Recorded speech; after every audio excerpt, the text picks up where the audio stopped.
হে জগতবাসী, আজ আমি শামীম আলী চিশতি আপনাদের সামনে একটি আলোচনা নিয়ে আসলাম। সে আলোচনাটি হলো যে এই পৃথিবীতে দেখি মনি ঋষি, আউলিয়া, অলি, আল্লাহর কামেল ব্যক্তিরা বেশিরভাগই দেখা যায় তারা চুপ থাকে। তারা চুপ থাকে কেন? তারা কাউকে সালাম দিচ্ছে না, কারো সালাম নিচ্ছেও না, চুপ করে বসে থাকে। নাওয়া নেই, খাওয়া নেই, গোসল নেই, কোনো কিছুর তার শরীরের যত্ন নেই। এ শুধু চেয়ে থাকে, নীরবে বসে থাকে। আবার কখনো কখনো একা একা কথা বলে। একা একা কথা বলে কেন? হে জগতবাসী, এই পৃথিবীতে অবশ্যই অনেক জায়গাতে দেখেছেন কিছু কিছু পাগল ফকির চুপ করে বসে থাকে। কেউ কিছু জিজ্ঞাসা করলে কথা বলে না, কাউকে সালাম দেয় না, সালাম নেয় না, কোনো কিছুরই তার ঠিক নেই। কিন্তু সময় সময় সে একা একা কথা বলে, আবার বলে সর সর সর। কিন্তু এখানে কোনো মানুষ নেই, বলতেছে সর সর, এই জায়গাতে এই জায়গাতে।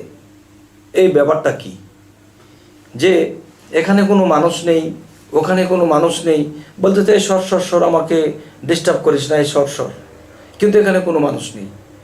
আসলে কি, অলি আউলিয়া, কামেল পীর, মনি ঋষি যাহারা ছিল এবং যাহারা আছে, তারা কিন্তু কিছু দেখতে পায়, আর কিছু দেখতে পায় এবং সৃষ্টির অনেক রহস্য দেখতে পায়।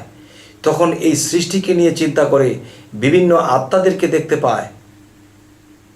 তাহলে যখন সেসব দৃশ্যগুলো দেখে, তখন মাথায় যখন ঢুকে, হায় হায় এগুলো কি দেখলো, কি বুঝলো, তখন সেই মানুষটি স্তব্ধ হয়ে যায়। স্তব্ধ হয়ে থেকে চুপ করে থাকে, চিন্তাশীল হয়ে থাকে। তখন কি হয়? তখন কিছু মানুষ তাকে সালাম দেয়, সালাম নেয় না, কেউ কিছু খেতে দিলে সে খায় না। এর কারণ কি? হে জগতবাসী, এর কারণ হলো যে আমি একদিন প্রমাণ করেছি। সেটা কি? আমি একদিন একটা বাগানে বসে আছি, তো কিছুক্ষণ পরে দেখলাম এক পাগল এসে বসলো। তো পাগলকে দেখে আমি তাকে ডিস্টার্ব করবো না মনে করে একটু দূরে গিয়ে বসে আছি, কিন্তু তার দিকে তাকিয়ে আছি। তো সে অন্যদিকে তাকিয়ে বলছে, এই সর সর সর, এই আমাকে ডিস্টার্ব করিস কেন, সর।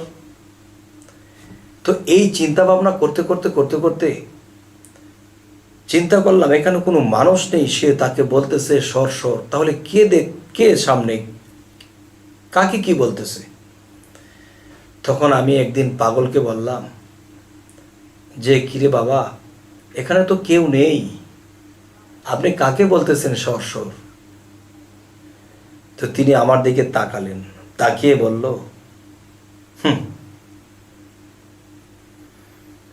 আচ্ছা আচ্ছা, বাও হবে, এটা তুমি বুঝতে পারবে। এই কথা বলার পরে তখন আমি চলে এসেছি। তখন আমার ভিতরে একটা তোরফাল। কি বলল সে? কোনো একদিন আমি গুরু ধরলাম, মুর্শিদের চরণে গেলাম। তখন সেই মুর্শিদ আমাকে বলল, কোনো পাগল তোমাকে বলেছিল যাও একদিন বুঝবে, যাও, আমি বলছি তোমার মুর্শিদ, তুমি বুঝবে বিষয়টা। তখন আমার মুর্শিদ যখন আমাকে সাধনা দিল, এই সাধনাগুলো আমি করতে শুরু করলাম।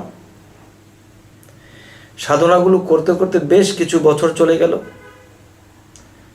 যতটুকু পেরেছি মুর্শিদের সাধনা, যতটুকু পেরেছি তাকে মানা, ভক্তি শ্রদ্ধা করা, তাকে সম্মান করা, যতটুকু পেরেছি করেছি।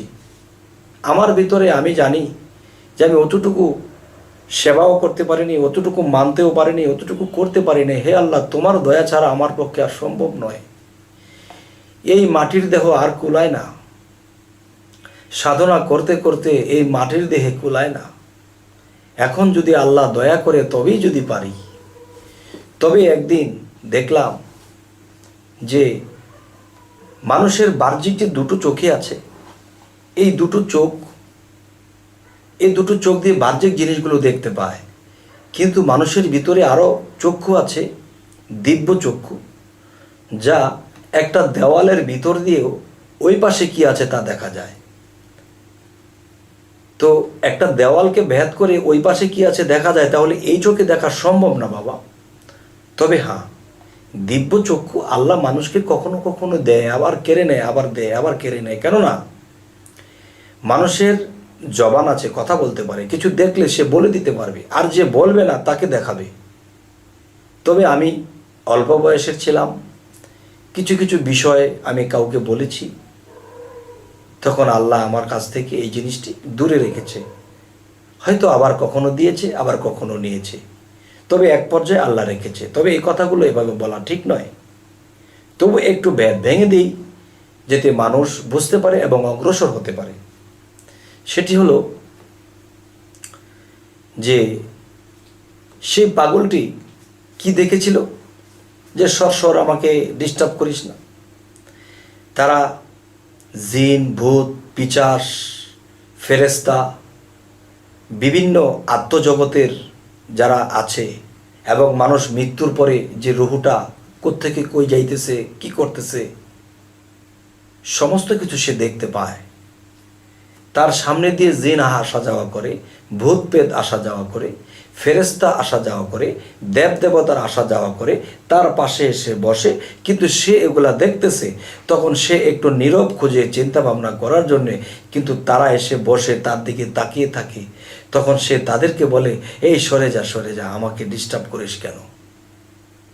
হে জগতবাসী, জানি না আপনারা আমার এই কথাগুলো কেমন করে নেবেন, তবে এতটুকুই বললাম।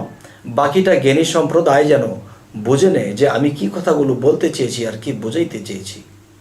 তবে হ্যাঁ, এই পৃথিবীতে আমরা এসেছি, আমরা এই দেহের সাধনা এবং এই আত্মসাধনা যদি করতে পারি, তাহলে এই দেহের চক্ষু দিয়ে আমরা যেমনকে দেখতেছি, তেমনি আত্মসাধনা করতে করতে সে আত্মার চক্ষু যখন আমার ফুটে যাবে, তখন এই চোখের সাথে যখন সেই চোখটি অ্যাডজাস্ট হয়ে যাবে, তখন আমি বহু কিছু দেখতে পারবো, আপনারা দেখতে পারবেন। তবে এটা কি একদিনে সম্ভব? একদিনে সম্ভব নয়। মুর্শিদের কাছে সাধন নেওয়ার পরে করতে করতে করতে তখন পাগলের হাল হয়ে যাবে। নিজের খাওয়ার কথা ভুলে যেতে হবে, নিজের বাড়িঘরের কথা ভুলে যেতে হবে। সমস্ত কিছু যখন ভুলে যাওয়ার মতো অবস্থা হয়ে গেছে, তখনই আস্তে আস্তে সেই দিব্য চক্ষুটা দেখা দেয়। তখন মানুষ কিছু জিনিস দেখে, তখন পাগলের হাল আসে, তখন কিছু আর ভালো লাগে না। তখন সৃষ্টিকে নিয়ে চিন্তা করে, আল্লাহর কুদরত নিয়ে চিন্তা করে যে হে মহান স্রষ্টা, তোমার কি কুদরত, তোমার কি খেলা। তখন দেখা যায় একটি মানুষ যখন সেই সাধনাগুলো করে, তখন কি হয়, এরকম ঘটে, তখন মানুষটি পাগলের হাল হয়ে যায়। আমি কতদিন পাগলের হালে ছিলাম এটা আমি তো আর বলতে পারবো না, তবে কিছু কিছু বিষয় আমার প্রতিবেশী বা বিভিন্ন লোককে বলতে পারি। তবে কে যেন আমার একটি পাগলের হাল ছবি রেখে দিয়েছিল। আজ আমি যখন সুস্থতা বা স্বাভাবিক পর্যায়ে যখন এসেছি, তখন আমি দেখলাম, হায় আমি কি এমন ছিলাম, ওহো বাবা এরকম ছিলাম। তবে এরকমটা আল্লাহ করে, কিন্তু একসময় আবার ঠিক হয়ে যায়। তবে আজকে কিছুটা ভেদ ভাঙার চেষ্টা করলাম, কেননা যে মানুষ যেন কিছুটা বুঝতে পারে এবং সাধন জগতে আসে, মুর্শিদ ধরে, এবং এরকম দিব্য চক্ষুটা খুলে কিছু দেখতে পায়। হে জগতবাসী, আশা করব যে জ্ঞানী সম্প্রদায়ের জন্য আমার এই কথাগুলো সুন্দর মনে নেবেন এবং জাস্টিফাই করবেন কোনোদিন সাধন জগতে গিয়ে। তো আরও একটি কথা হলো যে আমাদের এই চ্যানেলের কথাগুলো যদি আপনাদের ভালো লাগে, অবশ্যই সাবস্ক্রাইব করুন, তবে বাকি ভিডিওগুলো আপনাদের সামনে পৌঁছে যাবে। তো আজ এই বলেই রাখছি, সকলেই ভালো থাকবেন। আল্লাহ হাফিজ।